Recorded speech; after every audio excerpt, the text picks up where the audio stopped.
everybody, and welcome to the Busted Business Bureau. Today is the Season 1 finale of the Busted Business Bureau. It is super exciting. I am your host, Christian Borky. I am sitting at the Lincoln Lodge Theater, where I have been all weekend. And if you haven't given the Lincoln Lodge your money yet, now is the time. I will do it for you if you haven't. I'm here with a very special guest. It is my friend Peter. Hi. It's so good to have you on the podcast, Peter. I've been dreaming about this for a while now. Oh, you are a regular listener of the podcast. I only know because you do text me every time you listen. Every single time I listen. So, as an active listener, dare I say a fan, you will have a better idea of how to handle yourself during the podcast. I hope so. Yeah, I hope so too. I mean, I would consider myself a fan seeing as I made you magnets. You did make me magnets. It was so cute. It's the first bit of Busted Business Bureau merch is the magnets that will go on the side of my fridge. Would you like me to sell them? You know what? I can sell just those too. Oh my God, you could. It'll be worth so much someday. I hope. Manifesting. Yes. Peter, I have a question for you. Yes. How do you feel about roller coasters? I know exactly. All right. Yep. I knew this was coming. I'm not a big fan. Oh, are you? Which you know. That's so interesting. I didn't know that. You didn't know that? No, you didn't know from a Cedar Point trip? Peter, 5 minutes before we went to Cedar Point, which is, by the way, like a 5.5 hour drive. Yeah.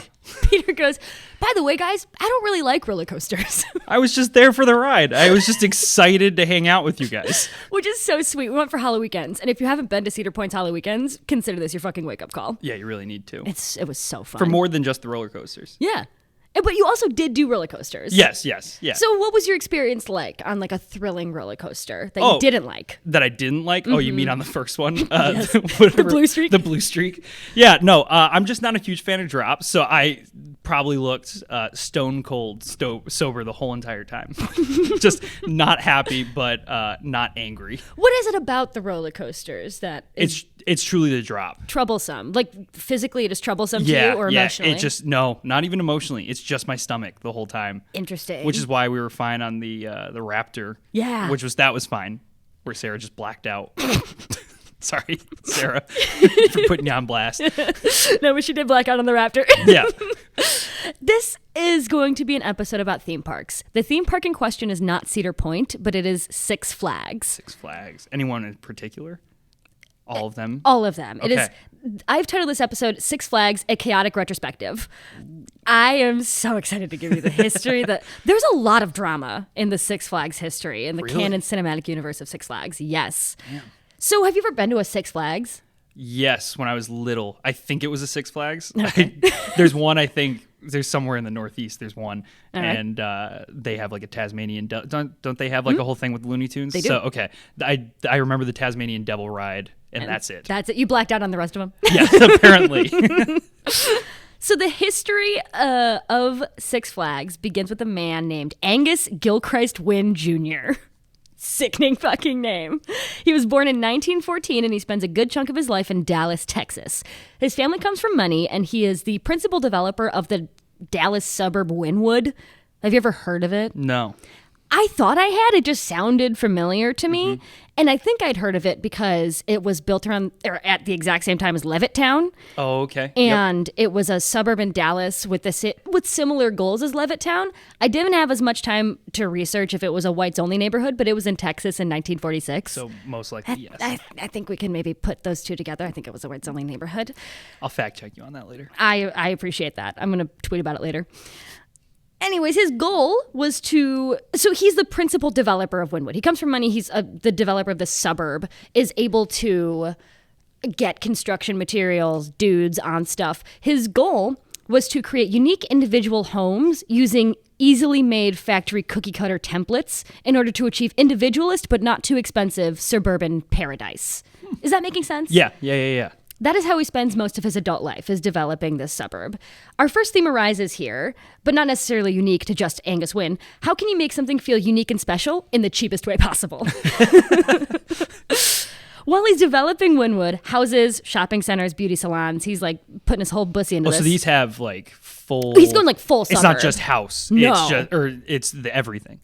He wants it to be like a Wow. self-contained, I think that's like a quote, a self-contained community. Okay. In so he's Wynwood. trying to do like that Walt Disney stuff, the Epcot kind of style. But This isn't a cheap. theme park. This is just like housing and Right. Well, like, Epcot living. was just supposed to be like a housing development. Really? It was just, a place to live. I Epcot didn't was know the that. original idea, was just this like its own world where it's bringing everything together. Huh. Yeah. You know, I forgot Sorry. you're a Disney adult. No, my sister's a Disney adult. I am not. You have osmosed Disney adult information. Yeah. I just like the history of the building. I didn't know that about Epcot. Yeah. That's crazy. Yeah. Sorry. Continue. And I appreciate that you said sorry, continue, despite the fact that I will steamroll you the rest of this episode. While he's developing Wynwood, he's in need of capital. Like, he starts running out of money while he's developing this pretty nice suburb. Okay. He takes a trip to the newest Disney park in Anaheim, which is again around the like 40s. And he's inspired by Anaheim because this is like a new thing, right? That Right. Disney has built. It's a destination theme park that requires guests to pay an entry fee and then pay for the rides once you're like in the park. Right. What particularly struck Wynne was the family-friendly vibe, as most theme parks were for teenagers and like weird adults at the time. But Disney was like this cool family-friendly park, and he was like, that's really cool. I think I could make some money doing something similar.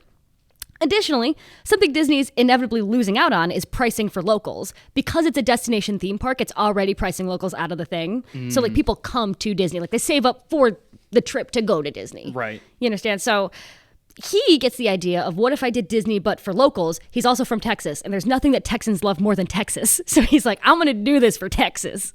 You know, he's a good marketer at that point. Oh, yeah, it's a genius idea. Yeah. I think it's a great idea. So his idea to make this theme park is part money-making scheme because he just wants more money to build the suburb. He doesn't Right. really want a theme park to like have a, theme park that has longevity.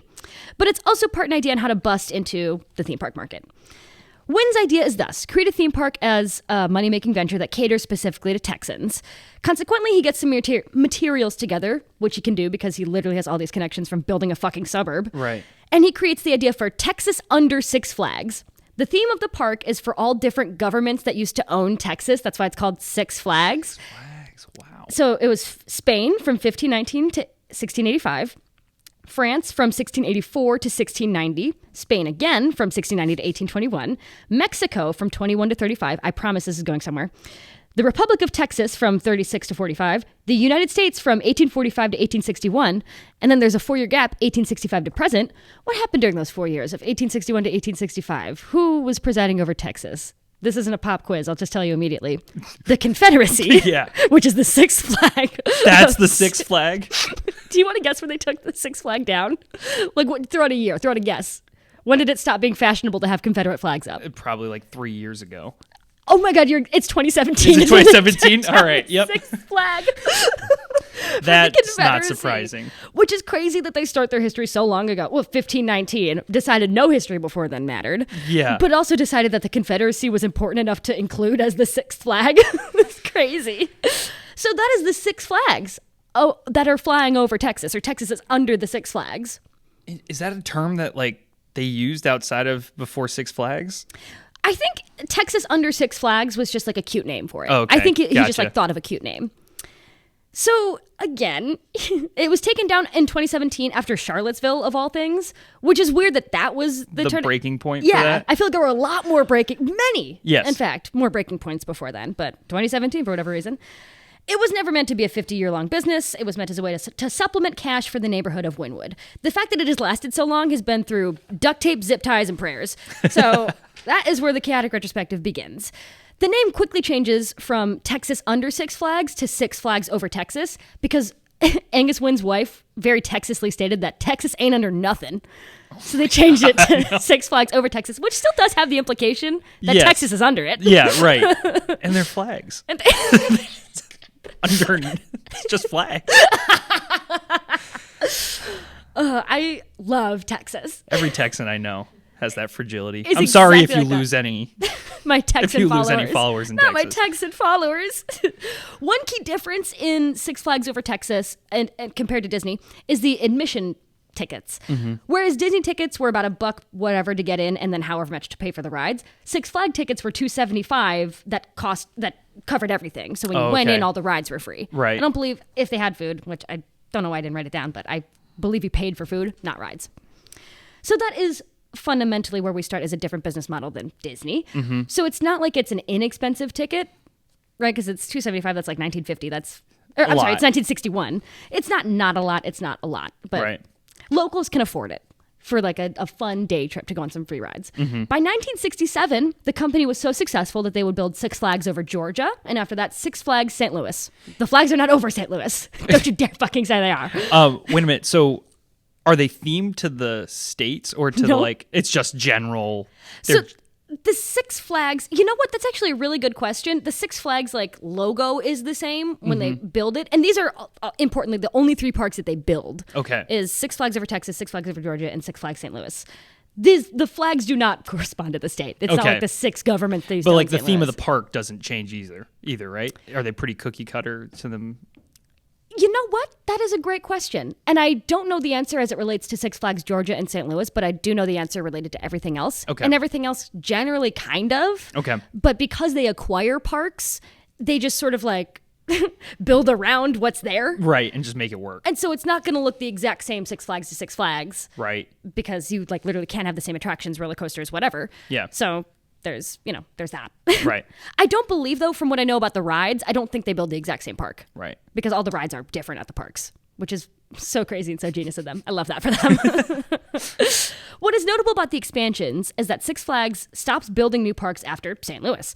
The key strategy after that is to acquire already existing parks, gussy them up to be Six Flagsy, and then the locals go nuts there. By 1971, when it was at this point only Texas, Georgia, and St. Louis, Angus Wynne decides to descend into the twilight of his life by selling Six Flags to a railroad company that had gone bankrupt the year before. And they were looking to diversify their portfolio, I guess, by breaking into the theme park world. So they bought Six Flags as the company, and we're now operating Six Flags over Texas, Georgia, and St. Louis.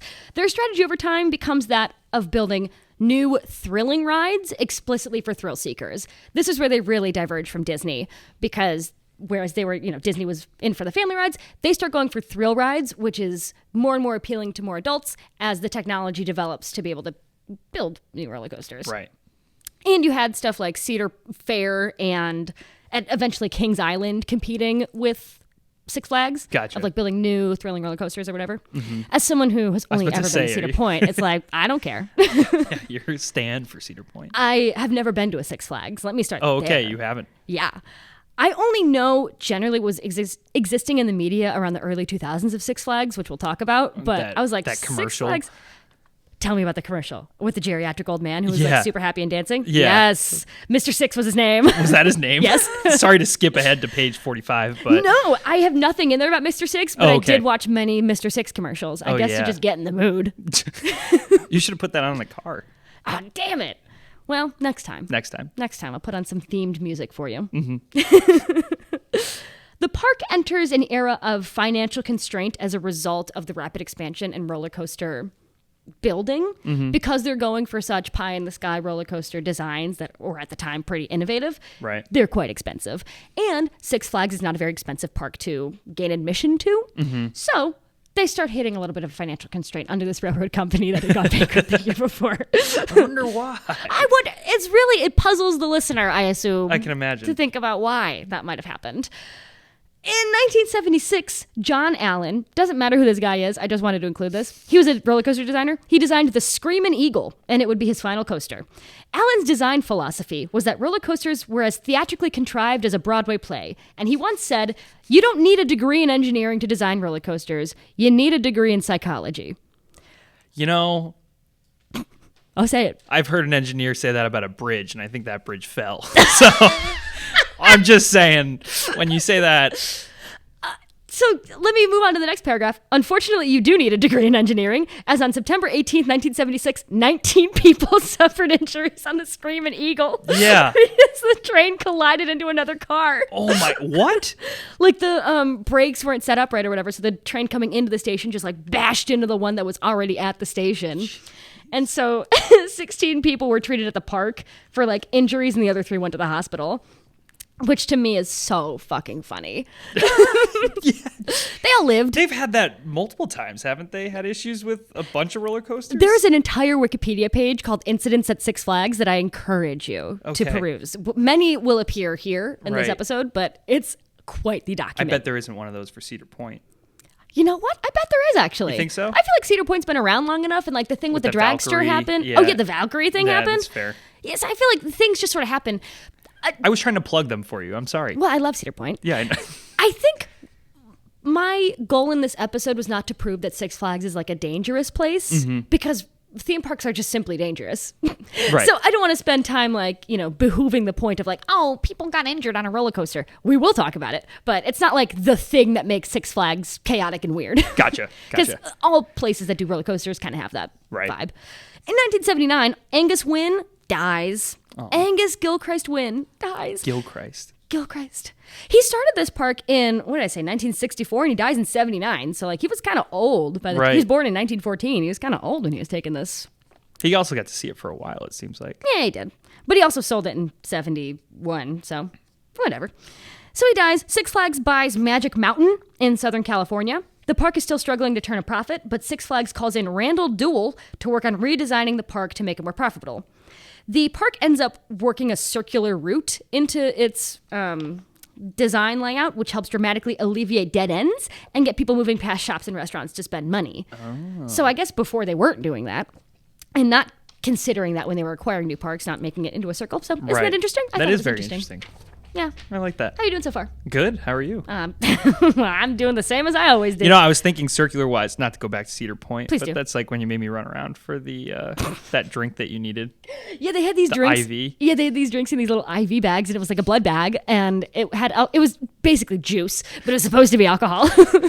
And then how long were you gone? Like 45 minutes? 45 minutes trying to find one stand that had it, but it was all in a circle, and I went by everything. So you could have bought so much more stuff on your way. I could have.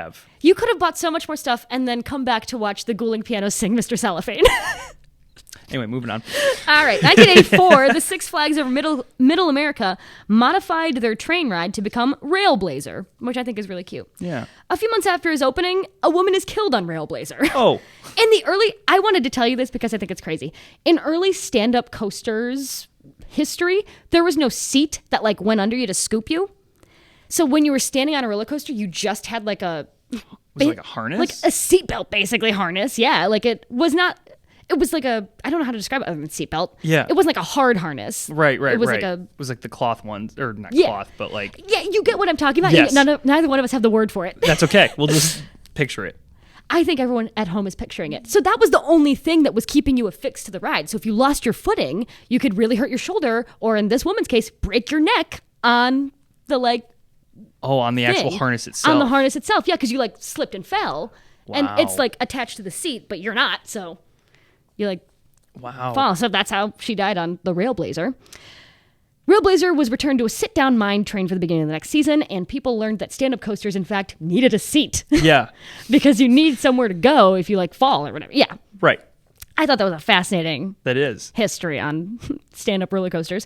In 1993, after years of rapidly expanding into California, Chicago, New Orleans, etc., Six Flags sells to Time Warner Co., which is why you get things like the Tasmanian Devil Looney Tunes bullshit, Gotcha, because they make a lot of licensing agreements with like DC Comics as well, so there's like Superman and whatever. Right. At this point, it's completely unrecognizable from the original intent of the park, which is to be like a cute theme park about the governments over Texas. It's just like content. Yeah. Which, in the year of our Lord, 1993, that's trailblazing to make a corporate shell content factory that is only existing as an advertisement for Looney Tunes and DC. That's ahead of the curve. Yeah, they knew where they were going. Good for them. In 1994, Kieran Burke becomes the CEO. I also promise this is going somewhere. I'm giving you like a general timeline. This is super interesting to me. Well, I'm glad. Right now, it's just vaguely interesting, but I promise this is going somewhere where it's like, this is a story. This is all building up to something. Gotcha. Okay. In 1994, Kieran Burke becomes the CEO of Six Flags Inc. or whatever. Under Burke's leadership, the company begins a new era in operations and aggressively is expanding with the acquisition of several international parks, over 20 parks, including in Mexico, Germany, Holland, Canada, Belgium, etc. Do they still have international parks? They do. I never knew that. I know. I never knew that they even had them in the first place. Six Flags International. There are a string of complete failures, including 2 automobile-themed parks in like the Detroit area that are part museum, part indoor theme park. Boy. Girl, it was a mess. Never works. Absolutely not. Do not do it. So this continues for like 10 years, and by the early 2000s, it is well known that Six Flags is in financial, like, ruin is maybe the wrong word, but way tighter financial constraints than ever before, because these rapid expansions. They already were. They already were, and they continued to be even worse. The sale to Time Warner Co. like made things, alleviated some of the issues, but then they like dug even deeper. Oh boy. So this is several deaths and weird related things that were going on in 2004, which is going to serve as the build up to 2005 when the drama is going to really, it's all going to come together. On August 18, 2004, 20 passengers were stranded on the ride 75 feet above the ground for 40 minutes after lightning struck a substation outside the park, causing the ride to lose power. Another incident on the same ride, this is Batman and Robin, the Chiller. Another incident on the ride occurred in May of the same year where it malfunctioned and one of the ride's 200 electric motors began smoking and it was shut down. If you ever think you're going to get me back on a roller coaster, you've... In 2004, an elephant at a Six Flags park gored her trainer. They have elephants? They have elephants. There's it's like Six Flags Magic Adventure, I believe it's called, which is basically like Magic Kingdom. Gotcha. I think they have animals at Magic Kingdom. Come on, Disney adult, tell me. No, they have them at what's the one? Do they have animals anywhere at Disney? Yeah, there's like the Animal Kingdom. That's what it's called. Animal Kingdom. That makes a lot of sense. Sorry. No, don't apologize. You take up space. You be a Disney adult. You know what? I think I'm done actually. Anyways, elephants and animals generally at Six Flags are treated so badly. It's been like the point of multiple articles, investigations, what have you, from nonprofit groups. Yeah. Oh my God, it's so bad. Which I don't think is surprising to anybody. It's not surprising. But my God. In 2004, an elephant gored her trainer. In addition to the same year of the Batman and the Robin and the Chiller, whatever. Also in 2004, a man with cerebral palsy flew off the Superman roller coaster to his death. Like, it just wasn't restrained and he flew off. Because in the early 2000s, there was no like seatbelt under you. So when you have like a T-bar that comes down over your lap, most of the time, at least in my experience, there's like also a seatbelt. Right. That was not a thing in the early 2000s. So you could just slide right through? Yeah. Like his didn't like lock down all the way. Oh, I see. So it came undone and then he flew off and died. And the family was like, why was he allowed on the ride when the employee like didn't check if his thing was down all the way? Right. And the park was like, oh, we're following the Americans with Disabilities Act and like we don't deny anyone access to the rides. And the fact that he had cerebral palsy had nothing to do with the fact that he died. Like it didn't affect the bar or whatever. Right. So it was just like a bizarre argument. Yeah, that's weird to use. But yeah, he fell to his death in 2004. Also from September 2004 to September 2007, OSHA inspected Six Flags parks 5 different times and cited Great America specifically with 38 safety violations, alleging, quote, multiple serious and repeat violations at the amusement park, ranging from defective emergency brakes on an industrial track to a lack of labeling procedures for preventing inadvertent machine startups, etc. OSHA fined the park a measly $117,000. Good job, OSHA. Yeah, good job. It seems like important things to... And by 2005, the company was $2 billion in debt. When? $2 billion. Billion? With a B, as in boy. $2 billion in debt by 2005. Ned DeWitt, who was the Six Flags president from 1973 to 1982, said that the string of purchases made by Kieran Burke, who was the then CEO, didn't make any sense. He said, quote, I think there was a mania, no question. He said, quote, I did a lot of acquisitions when I was president, but those were all contiguous to the main entertainment of Six Flags. This acquisition mania put them into all kinds of property that they just could not bring value to. They have a ton of land at this point. I don't have a figure on exactly how much they had in 2005, but it was fucking so much. Well, if you're $2 billion in debt, I can only imagine. This is the part where I need to pause and introduce a new character. Oh. I'm so excited to introduce him to you. His name's Daniel Snyder. You ever heard of him, Daniel Snyder? He owns the Washington Commanders. I was gonna say, it sounds familiar. The Washington football team. Yeah. Formerly the Washington Slur for Native Americans. Mm-hmm. He was born in 1964 in Maryland, and he grew up in London. He dropped out of college to start an advertising business with his sister that involved putting stuff on like wall boards in doctors' offices and other places with captive audiences. This grows into like a multi-million-dollar business. This is like how he gets successful. How he started the business, though, was his sister maxed out her credit cards to the tune of $35,000, and his dad took out a second mortgage to get this damn business off the ground. I know. You're looking at me with your sad eyes. What a supportive family. I know. And I mean, it wound up being successful because of family money, so good for you. Yeah. In 1999, he decides to purchase the Washington Commanders along with the stadium for $800 million following the death of the previous owner, Jack Kent Cooke. At the time, it was the most expensive transaction in sporting history. The deal was financed largely through borrowed money, again, including $340 million borrowed from I Don't Care and $150 million. Oh, God, I don't care. I don't know why I wrote all that down. He does not have any experience managing sports teams, and the team fucking sucks under his tenure. Yeah. They consistently suck. They still suck because he still owns them. They are the worst. They blow. And I say that as a fan of the Cleveland Browns. Of the name of their previous name before they were the Commanders or the Washington football team, he said, quote, "We'll never change the name. It's that simple. Never. You can use caps." And then they did. Well, I guess, and then they did. This was the early 2000s when he was saying that. That's fair. But it's very funny that that's how he felt. In 2004, an anonymous ranger who worked near Snyder's house complained of a deal that Snyder had brokered with the National Park Service. The deal, in theory, was to remove old growth trees from the 200 feet of national parkland behind his home to grant him a better view of the Potomac River, on the condition that he would replace the trees with 600 native saplings. However, the clear-cutting was started without the approval of the county and without environmental assessments, as required by law.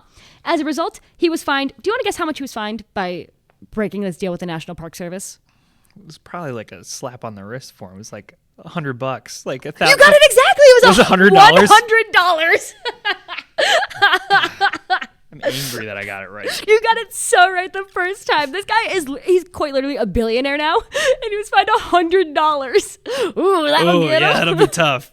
Won't do that again. This guy shits out $100. Yeah. Like, this guy eats $100 for breakfast. If I see $100, I get like big dollar signs in my eyes, and I go, ooga. I don't know why I said that. Feel free to contribute. I'm going to let you sit in that. All right. So, he was fined $100, and the guy who reported him lost his anonymity, like somebody found out who it was, and his entire life was ruined. Because over the $100 fine. Over like report. Well, yeah, I Yeah, guess over reporting. The yeah, but I just mean like. Yeah, his whole life was ruined. He lost his career. He has like Snyder fan bros like constantly dogging him. His life's ruined. Sorry to this man. I say all this to give you a picture of who Daniel Snyder is, because he's going to come into the Six Flags story. Right now, you're probably wondering, what does this have to do with Six Flags? Nothing yet. Honestly, I just thought you were going to tell me that he was the guy, the Snyder pretzels. I thought that's who this was going to be, and I'm really disappointed now. I'm sorry to disappoint you. This you. guy's way worse. Shortly after Snyder became the owner, the Commanders lobbied the Prince George's County authorities to authorize a ban on all pedestrians from entering the grounds of the stadium, even on public sidewalks. Sorry, I was gonna burp, and then I was like, am I gonna throw up right now? You poor soul. So they authorized a ban on all public sidewalks into the park, meaning you had to park and like pay for parking to get to the stadium. And this was enforced by local law enforcement. This wasn't just like a park rule. No public hearings were held before this ban went into effect, and there was essentially no public transportation to the games. So the ban meant that fans had no choice but to drive and park in the Snyder-owned lots. Pedestrian ban / parking monopoly in hand, Snyder jacked the parking rate up from $10 to $25. And this is in like 1999. This is going to become so relevant later, this specific story. I mean, this makes sense. Yeah. Yeah, this seems like he's going to be perfect for Six Flags. So somebody found out about the ban after a friend had given him a pass to sit in the owner's suite, blah, blah, blah, blah, blah. He didn't want to pay $25 for a free ticket to the game. So this guy parked for free at like a half mile away, walked over only to be told by police that walking to the stadium was against the law. He filed a class action lawsuit to overturn the ban. Lawyers for the team argued that the prohibition was necessary for fan safety. A centerpiece of their argument was that 2 pedestrians had died outside the stadium after being hit by cars, meaning it's like safer to have people park at the stadium. If they walk in, they could be hit by cars. Alas, as Sycomwitz pointed out, both deaths had occurred after the ban was put in place. county's ban was repealed in October 2004. All of that was from a Deadspin article. I failed to mention it before I started quoting from it, but that was from a Deadspin article. Thank you to this Deadspin article. Under Snyder, the Commanders also sued season ticket holders who were unable to pay during the Great Recession in the 2000s. God, they are just so class acts. Under Snyder's leadership, the Commanders aggressively get money out of people anywhere they can. Yeah. Including suing people after the recession for not being able to pay for their season tickets. Super cool. In June of 2020, also, a prolific amount of women came forward and were like, this guy fucking sucks to work with. Every single guy he hires is also a creep. I felt that was necessary for the full picture of the guy. That's fair. The entire time the story will take place, he's also owning and operating the Washington Commanders during the Six Flags part of the story. Back to Six Flags. By 2005, again, they're $2 billion in debt. For reasons that will forever remain unbeknownst to me, in 2004, Daniel Snyder buys 11.7% of the total stock shares of Six Flags and is like, I can do this, and then does a hostile takeover of Six Flags and ousts the CEO and like makes himself the CEO. He plans this whole hostile takeover. Have you ever seen Succession? Yeah. Well, you've told me about it. That's what I should say. That's the extent that I know of Succession. Well, they do that in the Succession TV show. They do a hostile takeover. Man, I wish it was with someone that was like cooler, but I guess you only have hostile takeovers with uncool assholes. Yeah, it's crazy. So he doesn't just like immediately take over Six Flags. He had begun to purchase stock in 2004. By 2005, he owns 11.7% of it. Did you find out how much that is in dollars? The 11.7% at the time? Oh, God. I want to say it's millions of dollars. I actually don't know. I'm sorry to this man. That's all right. More than 70% of Six Flags shares are controlled by 7 investors at this time. So he needs 7 dudes to like get along with him to bear hug, do whatever and get the damn thing. He wrote this damning attempt at getting people to get on his side, this proposal for restructuring the company. And he wrote, quote, given our frustration with the company's response to our efforts to communicate serious concerns regarding the company's underperformance, we concluded that the best way to protect our investment would be to fix the company ourselves by pursuing a change in the board and senior management. As an initial step, we filed a preliminary consent solicitation statement to seek the consent of the company's stockholders, blah, blah, blah, blah, blah. While it's been overseeing the loss of shareholder value, the current management team has profited handsomely. Even if these executives are terminated for poor performance, the company is required to pay each of them 3 times the sum of his base salary earned in the prior year prior to termination. And the greater of the bonus earned in the year prior to termination, and the average of the bonuses paid in 3 years prior to termination. I don't know why I had to read all that to you. I didn't. I mean, that's still wild. I know! It's crazy! Snyder also proposes promoting his friend, Mark Shapiro, formerly like a dude who worked at ESPN, as the CEO. Just... Yeah, this guy he was like a higher up at ESPN, but he's also just some dude. Like he has no theme park experience, nor does Snyder. I feel like that's a duty to say. He has no theme park experience. A lot of people, like niche finance people, were like, LOL, I'm pretty sure Daniel just offered Mark Shapiro millions of dollars to leave ESPN, and that's the only reason he's going to say yes. Right. Like he just saw money. And of that, Marky Mark has this to say, quote, if somebody said to me tomorrow, you can run a bottled water company and we'll give you $20 million up front, I wouldn't do it. I've got to love what I'm doing. I'm not leaving ESPN. I'm leaving to go somewhere. There's a big difference. Someone sounds defensive to me. Yeah, that sounds like you don't believe anything you're saying. You just wanted to make money and you thought Six Flags was the way you're going to make money. Yeah. Also, I should mention, post 9/11, Six Flags attendance drops pretty significantly. And so that's also why the company is not doing super well. Is there a reason? People just like stopped doing shit around 9/11. Right, that's fair. Which I would think they would go to Six Flags. I thought it was an aggressive push towards getting people to consume after 9/11. Right. I think specifically doing destination stuff like this maybe was nerve-wracking to people. Right. Because of all the paranoia or whatever. So I just read analyses that were like theme parks specifically did poorly after 9/11. Huh. I know. I would have never thought about that. I know. So that's also one of the precipitating factors leading up to this hostile takeover. Here's what he has to say about Snyder. Or here's what Mark Shapiro has to say about Snyder, who famously is an asshole. People are like, why are you working with this guy? He said, quote, our wives know each other. He's a family man, which I love. Great children. I have met his mom. She is the salt of the earth, and his best friend in life is his dad. Anyone who puts so much stock in his family can't be half bad. Beyond that, he's extremely loyal to anyone he works with or anyone who works for him. He has made people a lot of money. He's a winner. It's just like, let me throw stuff and see what sticks on the wall and Literally, everyone agrees with. He's like he had a dictionary out and he's like, Winner. Also, the best thing he could come up with was, our wives know each other? Are they friends? Do they do hobbies together? No, they just know of each other's existence. Perfect. I'm going to put that in there. Not both of us needing to take a drink at the same time. Dead air. I was really upset. I was like, all right. I looked at you and I was like, you're watching me about to put this in my mouth, and yet you also put it in your mouth. Dead air. I'll kill you. You told me you were going to steamroll me, so I'm letting you. So I never get to drink water during this? I can't think of 5 sentences to say, so I can just... Do you want really quickly, do you want to say things like, our wives know each other? Our wives know each other. Say things that you like about me. Oh, things that I like about you. You have... You have a really cool thing hanging in your car. That's enough. I really like the that's the only thing you can think of, is that I have a Spirited Away trinket in my car. You have really nice records. Yeah, I do. Snyder picks another dude named Dwight, who isn't very relevant, but just picture Rainn Wilson, right, for the story, as like the final piece of his CEO team, or his executive team. I'm now going to quote extensively from Restructuring a Theme Park, the Six Flags Bankruptcy. Is that a spoiler alert? Wait, what is this? Is just like an article about the title of the article. Okay. I didn't know if they the fact that Six Flags will in fact go bankrupt. I didn't know if like Snyder wrote a book about it afterwards. That would be so Could you hot. imagine? Like, he seems like the kind of guy. You know what's so interesting is that we're going to talk way about how hard he fucks this up. Sorry, spoiler alert. He fucks this up so bad. Yeah, I can kind of picture. It's like one line on his Wikipedia page, and the rest of it's all Washington Commander stuff.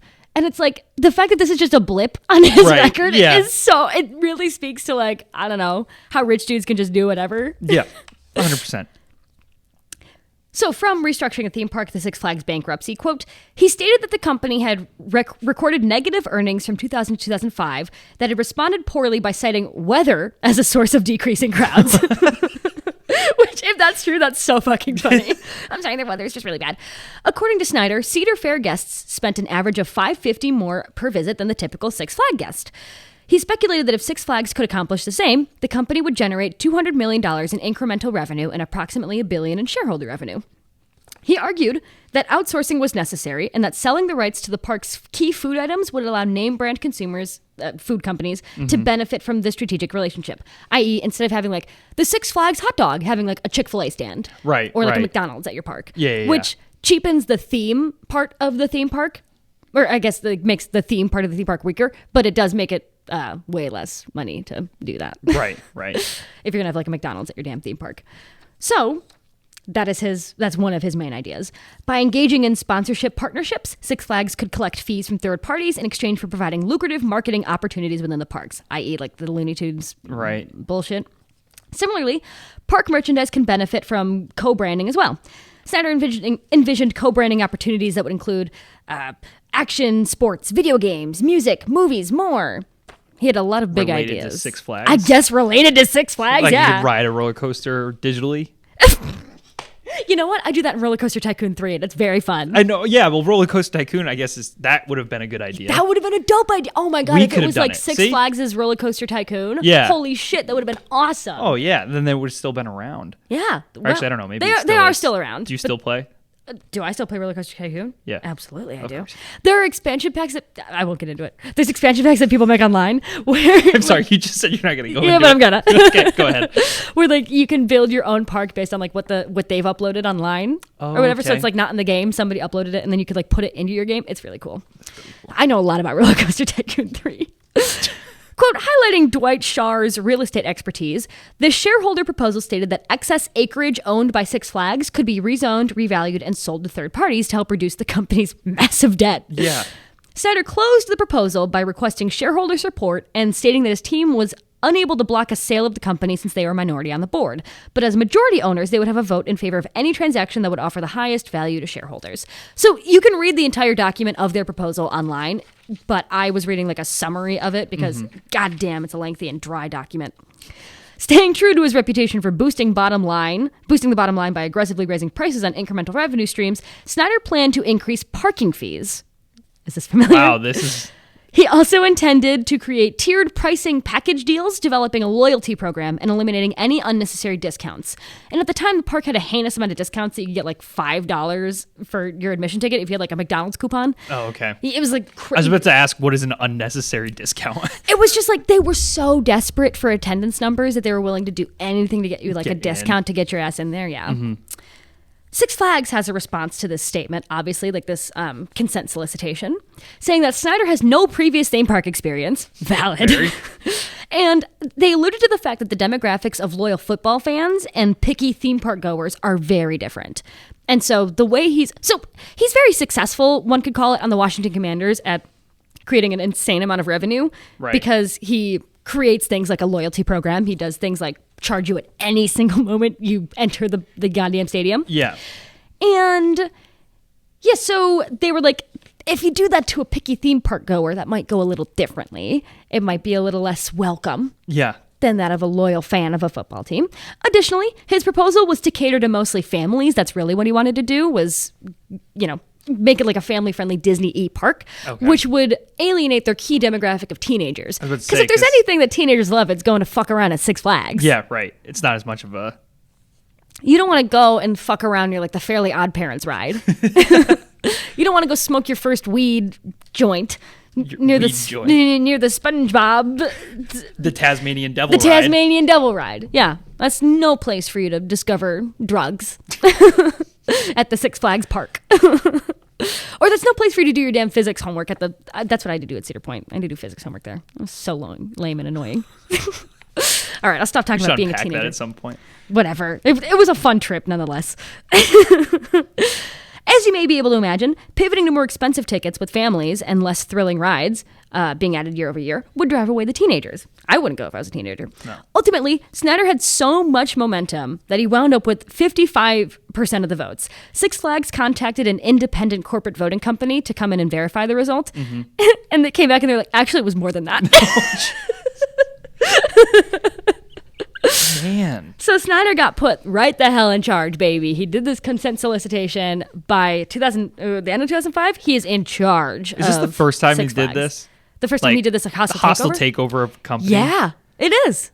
God, he's bold. He is bold. He's a bold motherfucker. My God, is he a bold motherfucker? Yeah, he just goes for it. He was like, I'm just going to do this. The world is this man's oyster. Apparently. And again, I want you to still keep in mind, he's still managing the Washington Commanders while he's doing this. I don't know if managing is the right word for it. He's doing whatever. He's doing his bullshit. He's theoretically the owner of the Washington Commanders. So it's just crazy how much he is able to do. I wonder how much, I think he has a wife, his wife is doing for him. Because it's like... Well, that's why they only know that their wives know each other. They don't know what their wives do at any time. They're just like, I don't know what she does. She does her little activities? Yeah, right. So, you remember the parking anecdote I told you earlier? Yeah. He does the same thing for Six Flags. This is from the same write-up in Deadspin. The Agawam mayor, Richard Cohen, granted Snyder the parking monopoly that he craved. So he once again gets lobbies for local law enforcement to enforce the fact that you cannot park near the park. You have to park at the park. The park, yeah. Mm-hmm. But the worm turned when... I don't know why they use that verb. The worm turned. Is that a thing? I guess it's a thing according to the Deadspin article. The worm turned when Michael Palazzi, owner of one of the off-site lights impacted by the Six Flags ban, so he was running like a lot that was cheaper, he recognized Snyder's efforts as the same from before. It was nearly identical to what he'd pulled in Prince George's County. Palazzi brought a copy of the newspaper article about the fight with Snyder to a city council meeting and distributed copies to the members and attendees. Palazzi then drafted a local teacher, Susan Dawson, to challenge Cohen for the mayor's office. Palazzi became Dawson's campaign manager, and the off-site parking ban was like the key thing to their campaign, and she fucking won. Did she really? Yeah, she won. Wow. So they changed the whole mayor of a town because they hated Six Flags' management so much. And they were like, we cannot have this parking ban. I feel like that's the brand loyalty you don't want. No, the opposite of that. Like, people know that you're such an asshole that they print out the copy of a newspaper article you're in and they pass it to local, city council people. Yeah. Who's got the time? Yeah, I know. This guy had the fucking time to be a campaign manager, and he got a woman teacher elected. That's amazing. Kind of girl bossery. I know, right? You're gonna have to do that with Wrigley Field if they ever start doing something similar. Yeah, I'm gonna have to campaign to defeat Lori Lightfoot. I'll be your campaign manager, and we'll take out Lori. Let's take out Lori anyway. Yeah. Oh, you haven't heard the ShotSpotter episode because it's coming out tomorrow at the time of recording. But Jesus fucking Christ, do I want to? What a plug! I know. A plug for a past episode. A plug for a podcast you're currently listening to. Yeah, right. So the parking thing happens regardless of whether or not he makes the monopoly happen. He still jacks up the prices anyway because you can. Like, there's nothing stopping you. Right. Quote, in attempts to facilitate a more family-friendly atmosphere, the company barred bikini tops and restricted smoking to small designated areas on the outskirts of the park. I like that bikini tops get fully banned, but smoking, it's like, well, we'll give you an area still. These are the things that are important to families. Here are the two things that are most important. Subtle smoking and no cleavage. No cleavage whatsoever. Not even a little bit of side boob. I didn't even think about it like that. That is so fucking funny. This is all still from the Restructuring Bankruptcy article, or the Restructuring a Theme Park, the Six Flags Bankruptcy article, is what I was quoting from.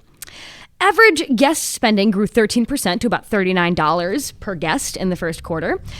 Quote, he wanted the park to have a more diverse entertainment options, such as parades, fireworks, concerts, and celebrity appearances. Again, the management team was nearly single-mindedly focused on restoring a family-friendly atmosphere at the parks, a focus that produced a subtle but noticeable aversion for their previously popular demographic, teenagers. And what they're really going for is, again, this like Disney family-friendly thing, which is so alienating when you don't have a theme for your park. Yeah, I was about to say, like, he just said, Disney, I want that. Yeah. But, like, there's no like magic. There's really no theater to it, I would say. Well, I remember when I went, everything's just different. Yeah. Like you go and it's like a chaotic mess. Right. And which is, again, like put together with duct tape and zip ties. Right. You're just like, what the fuck is this? What did I walk into? It's just jarring to the senses. And not to sound too theatery, but, here it comes. Well, where's the story? Yeah, of course. What is the layout of the park I am currently entering? Cedar Point, to my knowledge, doesn't have like a theme, unless it does, and I'm just ignorant. Like, there's like a little Wild West town or like a... Yeah, like I was just about to say the same thing. Like the dragster area is all like race car themed, but it's not like that's what the park is. You just go for the damn roller coasters. Right. And it's like a well laid out map so you can go to the roller coasters. So Six Flags, it's jarring to have like, when roller coasters is not the thing you're going for like full entertainment, full spectacle, full whatever. It's like, well, what's the theme? What's the driving force? Right. You don't have the content to back it up like Disney does of like this already magical stuff that people know about. So you have what, like a Katy Perry concert next to like a McDonald's and a smoking teenager. But it's only in one area. Well, that's what the area is. It's right behind the stage. Yeah, right. They're fully clothed. Did you want a half naked teenager walking around? I don't want that. I also don't want to go to Six Flags in the first place. So it's jarring to the senses, and more people pick up on the fact that it is not well planned out, to say the least. Six Flags' shares first began to tumble in mid-2006, relatively shortly after the proxy takeover. During 2006, the company lost $275 million, and the following year lost $328 million. The fact that they had so much money to lose in the first place is already crazy. Yeah. Like, weren't y'all in debt? How'd you get in more debt? One of the most significant decreases in share value occurred the day that Shapiro had a particularly disconcerting announcement via conference call. And he said that the company no longer expected to meet any earnings projections and that the revenue and attendance had decreased. And so wow, he didn't even try to nuance that. Nope. He was just like, we're you know fucked. What? We're I'm fucked. sorry. He was like, I wish I worked at a water bottle company. I can't take this anymore. I'm not passionate about this. I am passionate about water. Dasani, pick me up. Please. He would work for Dasani. He would. Of all of them. Yeah. He was probably the green cap guy. He decided it. Positive increase in average spending per guest was what they had experienced, but they'd experienced a decrease in sales of season passes. So even though they could fork more money out of the people that showed up, less people were showing up. Right. And less people were showing up consistently. Consequently, they planned on cutting operational costs by $55 million, which concerned many people. What are they going to cut? Quote, in 2006, there were 109 complaints on the Magic Mountain due to various incidents, according to an annual report from the Amusement Safety Organization. Reports range from nosebleeds to heat exhaustions to neck and back injuries from various rides. Included in the 109 complaints were 18 reports of people blacking out on the Goliath roller coaster. Other complaints were safety related, such as notices of ride operators talking on cell phones while operating rides. The report stated that California received notice of 80 injuries at Magic Mountain between 2001 and 2006, which that is a preposterous amount of injuries. Yeah. People get injured on rides all the time, but that's so many. It's a lot. It is a lot. You just said people complain about nosebleeds? Yeah. Is that something that... I don't think that. Actually, you know what? I will be fair to Six Flags. I don't think that's Six Flags. I was about to say. It was just a full quote. Okay, got it. I copied all of it in without reading the fact that it was nosebleed. I feel like, I actually don't know how. Like, I'm not trying to. You're not white knighting for Six Flags. Yeah, right. But, I'm not a corporate spy, like working for them in this podcast. Yeah, but how much could they really stop a nosebleed? Yeah. Like, I get them daily, so. Oh, do you? Knew that. I did know that. Well, this isn't for me. It's for the listener. Right. Yes, Christian, I do. I already told you that story. There's people listening, Peter. A giraffe died in a fire in 2007. You never brought up that there were giraffes. Same spot as the elephants? No, a different spot. They have different... Well, is there like a different animal in every park? No, I think I didn't understand what you meant by same spot, but like, yes, I think same. I don't think it's they're standing next to each other. An elephant and a giraffe hanging out. Well, that'd be kind of cool. I'd like to see it. But yeah, he died in a fire in 2007. So when you say what operational costs did they cut? They electrical maintenance was one of the especially things in the animal kingdoms, because it's like, well, the animals don't care if it's dark, but an electrical short circuiting is what caused the fire that the giraffe then died in. Did it like the habitat caught on fire? It was like I think the giraffe's housing that caught on fire, so it wasn't like the whole park or anything. It was just like the one. That's sad. So yeah, poor giraffe died in a fire in 2007. And there were several animal rights activists that asked the federal government to launch an investigation in 2008. Famously, in 2008, the government had other shit going on because it's the recession. Of the consistent failures of the team, Mark Shapiro has this to say. So it's during the recession, right? Put yourself in Mark Shapiro's shoes. You've just had a press conference that went very badly. A giraffe is now dead. You were asked to explain why your park is doing so badly after your hostile takeover, after you put your whole pussy into like taking it over. Yeah. So he has this to say. It's a working premise. No one knows for sure. We've never had $4 a gallon gas.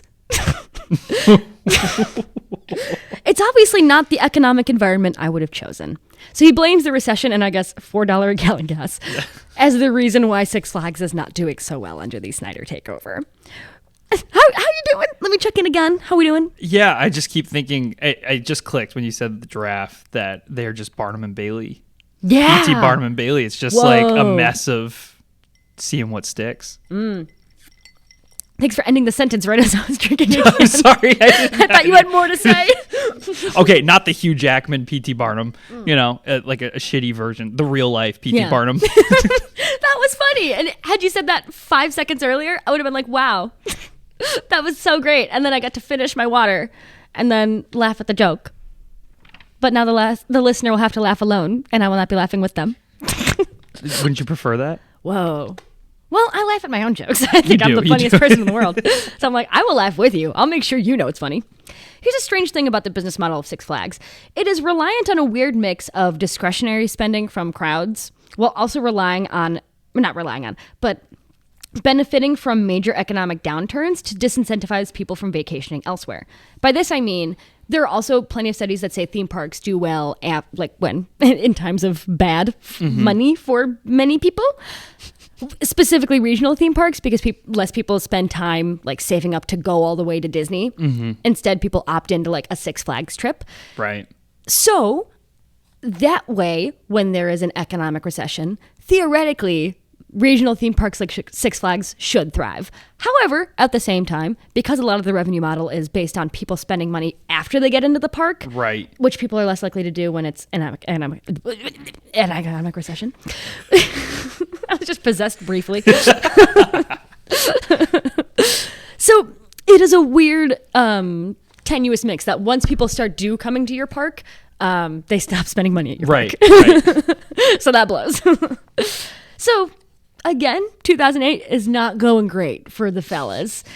Obviously, an economic recession is not good for anybody, but it certainly was not the only reason Six Flags was fucking up. People were choosing not to spend their money there just because the product wasn't worth it. And I hope I've laid out a good case as to why Six Flags was just busted. I mean, like, in those years. Yeah, like, what did they sell there? I mean, I know they had the food, but like, did they have like merch? Was it all just like Warner Bros. Merch? Warner Bros. Or other merch from like weird sponsorship deals. I picture just like one of those like Atlantic City boardwalk like shooting games where you just shoot the clown in the clown bathroom, like you shoot that and plug let the clown it bathroom. Yeah, plug the clown bathroom.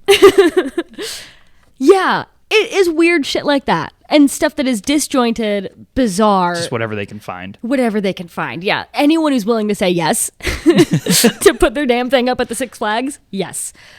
Six Flags officially files for Chapter 11 bankruptcy on June 13th of 2009. And I feel like leading up to that, again, it was well known that the parks were weird and bad. And that's my only like recollection of what Six Flags is. Right. So every time someone's like, oh my God, Six Flags is so awesome, I'm sure they had a great experience at their Six Flags. Mm-hmm. But I'm like, really? Yeah. You had that good of a time there? Apparently some of the roller coasters are really, really fun. Yeah. But that's my only understanding of Six Flags was like that specific period. Heinously in debt and Heinously bankruptcy. mismanaged. Yeah. Yeah. I'm just surprised that's the first time they go into bankruptcy. Yeah. With how much debt they went into the whole time. I know. It was really leading up to that. Yeah. While I will say Snyder accelerated the process of going to bankruptcy by a lot. Yeah. It was not just a Snyder thing. Mm-hmm. It was definitely I mean, you were bought by a railroad company in 1971. You didn't set yourself up for success, yeah. When the company emerged from bankruptcy, Snyder was out. And Shapiro who's I've been quoting extensively from, Mark would retain a board seat with the ability to appoint the final director of the company, quote, provided that such remaining director will not be Daniel Snyder, which is so fun. Yeah, that's part of the deal. No, this is like a court order. They just said so you funny. can do it, but as long as it is not Dan. You cannot make it Dan. Nonetheless, Shapiro and the rest of Snyder's handpicked management team were gone shortly after as well. In August of 2010, James Reed Anderson is the new CEO of Six Flags. Reed Anderson, no experience in the theme park industry. Wait, where did Shapiro end up? Did he end up at a water company? You know what? I'm going to Google it. Because I really hope. I know that Snyder... Oh, you asked about Shapiro, not... Yeah, Shapiro, because he was the one that said that if you gave me $20 million for a water company, that would he end up? Because wouldn't that be poetic justice for everything that happened? In the last, or maybe it was 2 episodes ago, it was, there was a CEO that had such a heinous scandal and he wound up being like the board president of General Motors. It's like these people don't really face consequences. No, they don't, ever. For anything. He was ousted in 2005, and after that, let's see, post Six Flags, 2010 to present, he became the CEO of Dick Clark Productions. I'm sorry. Which Six Flags had established a relationship with under his tenure as CEO, and he had a stake in it. That makes sense. Just cash in those chips. He left that position after Guggenheim Partners bought Dick Clark Productions in September 2012. In 2014, he was an advisor for Silver Lake Partners. I don't know what that is. It seems like he does media stuff now. Now he's the co-owner of the Los Angeles Football Club, a franchise of Major League Soccer. Huh. I know. He was named president of Endeavor, the company formerly known as WME IMG. I think that's a media company. I was kind of hoping that him and Dan both ended up as like Johnny Rose, like at the beginning of Schitt's Creek. Like they just end up owning their own motel, and that's it. Never. I would want them to end up together. Yeah. Kissing. So that they can figure out what their wives actually do with each other. Let's experiment I hope they've experimented on each other's bodies. Mark and Daniel. So again, James Reed Anderson, the new CEO, he was from the engineering and electronics industry, so at least that's not a completely out of nowhere thing. He increased attendance, sponsorship, top line growth, and had effective cost management along with new management team's focus on theme park excellence. They really focused on making Six Flags a park you would want to go to. Oh, good. And not Did they just hire engineers? Horking money out of you. Yes. Not just horking money out of you every single step you take into the park, like paying for a photo, paying for this, paying for that. Right. Like it's a more enjoyable experience that's pleasing to the eye and the What year was this? soul. 2010. 2010. He comes in. So when did you go to Well, what? I would have been like 6 or 7. So what year would that have been? like 2000? Yeah, it would have been like, it would have been during the rough period. Did you go during 9/11? Probably. Actually, that would be the year. That would be the Your family decided. We go against the, Against the grain. financial analyst grain. Here's the interesting things. Here's an interesting thing that happens under the leadership of Reed Anderson. You got it. Six Flags keeps some of its park open for winter holiday celebrations, which it hadn't done in the past. Did it just like close for a couple months of the year? Mm-hmm. It was a seasonal thing. Oh, okay. It was just a seasonal. Mm-hmm. But it becomes trendy in the 2010s to do like drive-through Christmas light shows at like big parks and do like, Winter Wonderland, hot chocolate and Santa and meow, meow, meow. It's a very trendy thing. This meant, though, that the park was open for over 150 days out of the year, like with this added holiday, whatever, meaning they were legally required to pay employees extra for any hours worked overtime. So if you're at the park that's like I don't know how this law works, but if it's a part-time park and you work like a double, you're paid the same salary for like the 12 hours you're working there. But if it's a full-time park, then you have to be paid an extra salary for the hours you do over the standard 8. That seems weird. It's a bizarre rule, and they were not paying employees overtime. However, 2 employees successfully sued Six Flags for the right to overtime pay, not for the right to meal break pay, which is also somehow... How is that allowed? I don't know. But 2 employees got that to happen. That's good. So that is very cool. There are constantly articles coming out about people who... they get a $150 annual subscription to Six Flags meal plan. Are you familiar? I am. My friend Tyler, I think, may have one. And if you have this meal plan, you are allowed 2 meals a day and 2 snacks at Six Flags.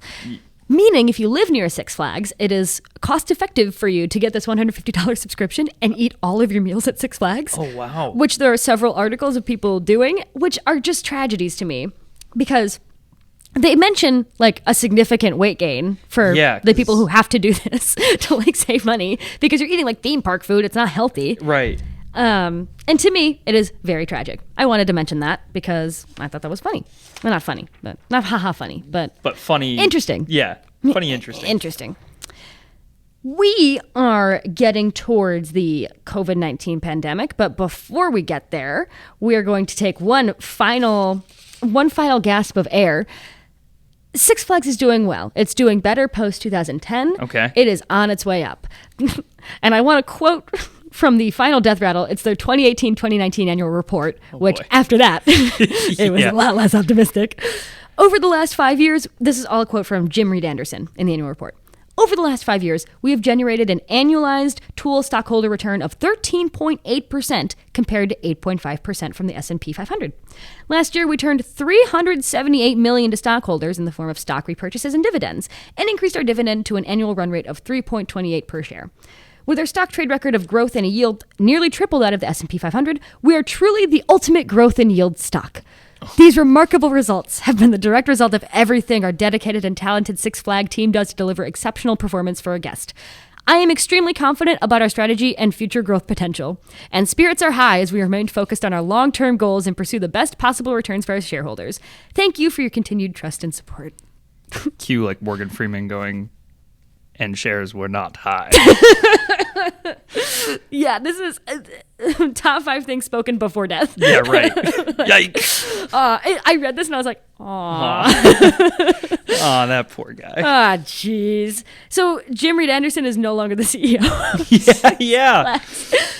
The stress maybe got to him from the everything. Past 3 years. Things were not going well. You know what else happened in the year of our Lord Ooh, this started in, I want to say 2012, but it has continued through like 2021. Six Flags began collecting biometric data from people. If you wanted a season pass, you had to get your fingerprint scanned. Oop, I just banged the table to tell you that. And I told you not to bang the table. Yeah, you yelled at me about that. You have to do your fingerprint. And so... Why? Literally why? No reason fully to believe sell? they are selling the biometric data, but they have not confirmed any of that. Nothing has been proven that that's what they do, but I have a feeling they're coming right out of, this is 2010, so they get new leadership, and that's around the time they start doing it. And this guy used to work at a healthcare place, like Jimmy Anderson. I mean, not to like dig a healthcare tech place. Yeah, and not to dig into the Disney adult thing, but Disney used to do the same thing, I think. Really? Before the magic bands. You used to have to go, I remember you used to have to scan, everyone thought it was so cool before you realized that everyone was just selling your information at all times. Yeah. And so a woman, her son, who's like 12, bought a season pass, gave his fingerprint, and she was like, oh my God, I didn't know you had to do that. I'm suing. It's a fascinating lawsuit because since they're not selling any of the data canonically, they might be, but we don't know. Right. But since, as far as we know, they're not selling any of it, are they an aggrieved party? Like, is the simple act of collecting this data, despite the fact that it goes against the Illinois law, right? Do they still count as an aggrieved party because nothing happened because of it? Which is a weird way to say that nonviolent crime just counts less. Yeah, right. Yeah, that's seriously what it is. But luckily, they reached a $36 million settlement for anybody whose fingerprints in the state of Illinois were collected between 2013 and 2018, I believe. Oh, wow. So this article was posted in June of 2021. Yeah, and so if you did it, you're eligible for up to $200. Wow. Money. If Six Flags has your fingerprint. That they most definitely sold to someone. Absolutely sold to somebody. They probably bundled it and sold it and said that they didn't sell personal data. They sold it to the Looney Tunes. Yeah, right. Tasmanian Devil has my fingerprint. Directly. And so also, what was the last thing I wanted to say? Oh, yeah. If you had a season pass during COVID-19 and you had paid for the season pass, obviously you couldn't use it in like 2020 or 2021. They just didn't refund people. So they got sued for that. Yeah. They were like, we're desperate for money. Too bad. Yeah, literally, too bad, so sad. You did not provide the service that people paid for. Yeah. But I thought that was way funny that there had to be a lawsuit about it. Yeah. They settled a class action lawsuit for charging season pass holders during the COVID-19 closure. They settled for... the lawsuit says that Six Flags continued to collect monthly payments. Oh, that's not the settlement. I had it on my computer because I forgot to write it down, but it doesn't have the settlement number. Whatever. People got money. Yeah. How many parks do they have to this day? Like after selling a lot and looking it up? Yes. Parks are there.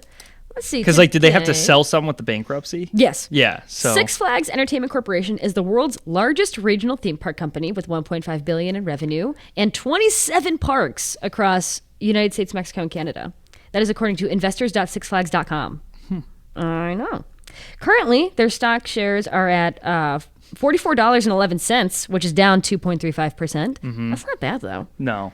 They are a global leader in an attractive industry, per their website. I love they say that they're top regional theme park, to really make it specific. Like we're the top, very big niche right here that only we do. It's like, who else is competing? Yeah, right. Busch Gardens. Actually, yeah, Busch Gardens was a competitor, and I think somebody died tragically on a Busch Gardens ride, and then that was really good for Six Flags. I remember reading that during my research.